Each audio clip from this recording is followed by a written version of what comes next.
El dia 23 de juny, a Arenys de Munt es van fer una sèrie d'actes per celebrar el solstici d'estiu que a Catalunya es vincula a la Revetlla de Sant Joan.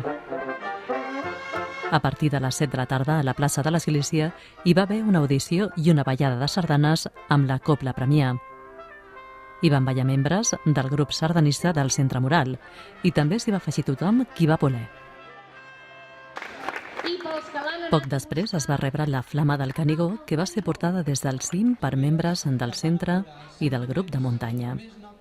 Van ser rellevats pels nens del Benjamí A del Club Esportiu d'Arenys de Munt, campions de la seva categoria en la temporada 2016-2017. I tinguem una esperança infinita. Enguany, la lectura del manifest va fer l'Eloi Canals Pasqual, qui recentment s'ha proclamat campió de Catalunya i medalla d'or d'Espanya de patinatge artístic. De pobles i ciutats.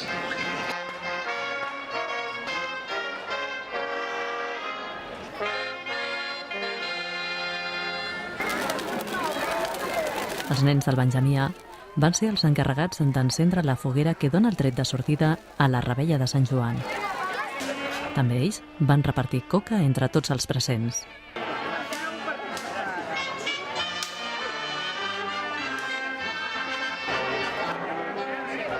Per finalitzar, es va fer la ballada de la dansa d'Arenys de Munt.